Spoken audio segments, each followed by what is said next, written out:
आसमान में अचानक एक रहस्यमयी बिजली का तूफान उठा और अगले ही पल एक यात्री विमान उसमें फंस गया।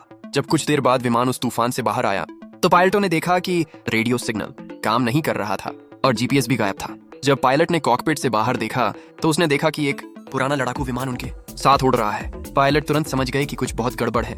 उन्होंने तुरंत विमान को नीचे मोड़ दिया, लेकिन जो नजारा उन्होंने देखा वह यकीन करना मुश्किल था। चारों तरफ पुराने लड़ाकू विमान उड़ रहे थे, गोलियों की आवाजें, धुएं से भरा आसमान और पूरा शहर बमबारी से तबाह हो रहा था।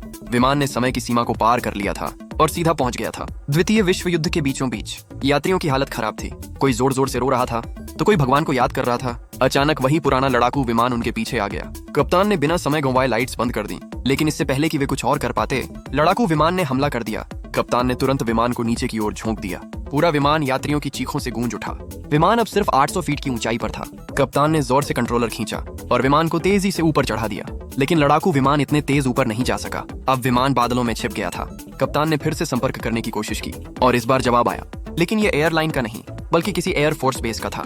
कप्तान ने बताया कि उसके सारे उपकरण काम नहीं कर रहे, ईंधन भी लगभग खत्म हो गया है और सिर्फ रडार ही काम कर रहा है। उसी समय दो इतिहास के प्रोफेसर सांस फूली हुई हालत में कॉकपिट में घुसे। उन्होंने कहा, हम उस जगह के ऊपर उड़ रहे हैं जहां द्वितीय विश्व युद्ध की सबसे बड़ी लड़ाई हुई थी, और हाँ, हमने वह लड़ाई जीती थी। इससे पहले कि वे कुछ और कहते, दो और लड़ाकू विमान आसमान में आ गए और विमान के काफी करीब आ गए। इस बार उनमें से एक ने सीधा मिसाइल दाग दी। कप्तान ने अंतिम क्षण में विमान को तेजी से मोड़ा। मिसाइल पास से गुजरते हुए फट गई, खिड़की टूट गई और विमान असंतुलित हो गया। विमान नीचे गिरने लगा और एक इंजन में आग लग गई। कप्तान ने तुरंत इंजन बंद कर दिया। जैसे ही पंखे रुके, आग बुझ गई और विमान फिर से नियंत्रण में आ गया। अब सबसे बड़ा सवाल था, लैंडिंग कैसे करें?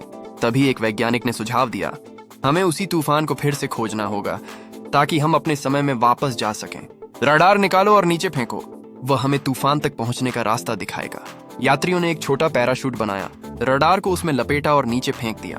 रडार जैसे ही नीचे पहुंचा, वह सक्रिय हो गया और विमान को सुरक्षित क्षेत्र की दिशा बताने लगा। लेकिन तभी रडार पर एक अजीब चीज दिखाई दी, वही तूफान जिसकी वजह से वे यहाँ पहुंचे थे। समय यात्रा का दरवाजा। अब विमान का ईंधन भी लगभग खत्म हो चुका था और इस कठिन समय में कप्तान ने बहुत साहसिक फैसला लिया। वह दुश्मनों के बीच से होते हुए सीधे उस समय यात्रा वाले तूफान में घुस गया। जैसे ही विमान अंदर गया, वह जोर जोर से हिलने लगा। चारों ओर अफरा तफरी मच गई। कुछ देर तक झटके सहने के बाद जब विमान दूसरी ओर निकला तो वे वापस अपने आधुनिक समय में थे।